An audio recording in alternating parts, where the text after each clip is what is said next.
Oh, hello everyone, and welcome to Hooked on Carnival, or Help Me, I'm Confused. You, not me. Each episode we hope to answer some of your questions to help improve your Carnival glass collecting experience. Oh, by the way, if you remember last episode, we had a little trouble on the phone with my mother-in-law, Olga. Okay, she ran into some guy, now her boyfriend, and she wanted to bring him in and live in our house. Well, Olga's boyfriend turns out that he's a vodka distributor. Okay, we can put away the Russian vodka, and he'll keep her in vodka for as long as we need to. He can stay, and he can solve all my mother-in-law's problems. So that's how it's been resolved, and we'll see how long this lasts. Okay.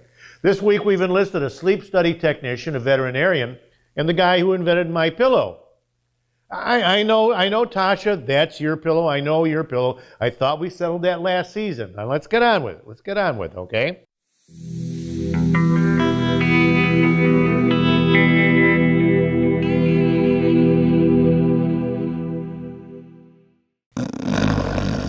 First question.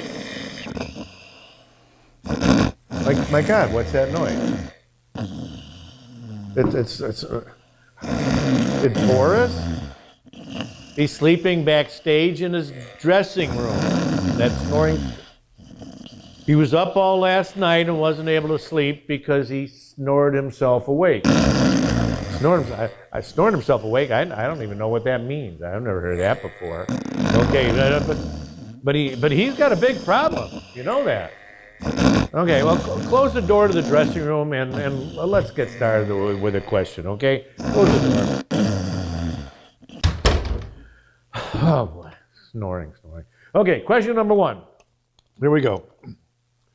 Question is, how much glass is too much glass? A really good question, because sometimes you can overdo it. Okay, let's see if we can answer that question. How much glass is too much glass? Well, it's all about setting limits, isn't it? Okay, seems like we all have trouble finding a place to put our latest piece of Carnival glass or other collectibles. But if you can't enjoy your latest purchase, maybe it's too much, okay? If you've got stacks and stacks and stacks of stuff all over the house, how can you really enjoy those pieces? You might think of downsizing a little bit or buying a bigger house, I don't know. But sometimes you may end up having too much glass. If we look up here, understand that we're caretakers of this glass. And if we've got to stack it and clink it all together and cram it all together, there's chances that as caretakers, we might be ruining some of the pieces of glass that, who knows, someday someone else might own that glass, okay? So since we're caretakers, it's our job to protect it. If you stack it, protect it, okay? If you have to stack the glass, for example, in the case here, we stacked a few pieces in between each piece to protect the iridescence, to protect the patterns, protect everything from one glass to another so you don't make any little chips or cracks or whatever. We try to, in this case, we just put a piece of cardboard in between it, okay? And same thing over here.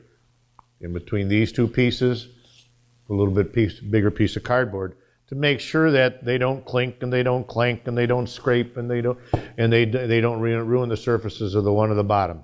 Now, if you do this, understand that you can't even tell what the pieces are at the bottom. And if you want to enjoy them, hopefully you don't get to that point. So, again, caretakers, take care of it.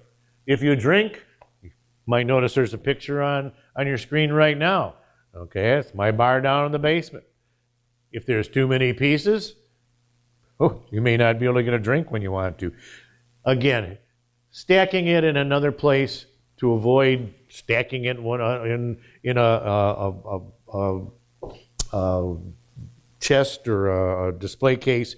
If it gets too cramped, you got to put it somewhere else. You might start thinking maybe you do have too much glass, or you have to figure out what to do with it. You want it, make sure you can display it, especially your new pieces, and you want to keep it safe, okay? And last of all, you do want to enjoy it. Can you enjoy all these pieces like this? Can you enjoy all the pieces when it's stacked in a place in your house that you're just getting it out of the way? So again, it's up to you. Enjoy it, take care of it, and I hope we've answered your question there. Okay, any more questions, Tasha? No? Okay. There you have it. Hopefully we've been able to answer your questions and your Carnival Glass experience. Any comments from our viewers? Yeah, okay, we've got a comment here. Okay, let's see what we got. Oh, this just came in, just fresh off comment. Says, how did you get my cat? From Mr. Mr. Ping. Well, when Olga came in, got you out of our studios, you left your cat behind. And now I am the caretaker of your cat, Mr. Ping. Okay, so keep those letters and comments coming in. You can send them to me at drglass@hookedoncarnival.com. You can see it along the bottom of your screen. Also, please run right out and join your local Carnival Glass Club. They're the best place to get hooked on Carnival.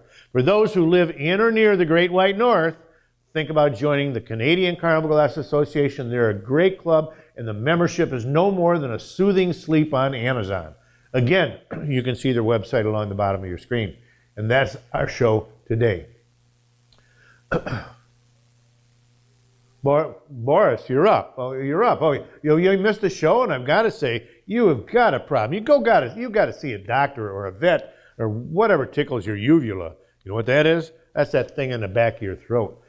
Check out the old schnozola while you're going at it. Okay, you just snore too much. You snore too much. Okay, got it. You make an appointment. Too sweet, or I'm cutting your ration of roadkill. Yep. That's how we're gonna get it done. It's a threat, yes. But get it done. Well, that's the show. Wave goodbye, everybody. Wave goodbye to all the viewers. Take care, and we'll see what happens next week.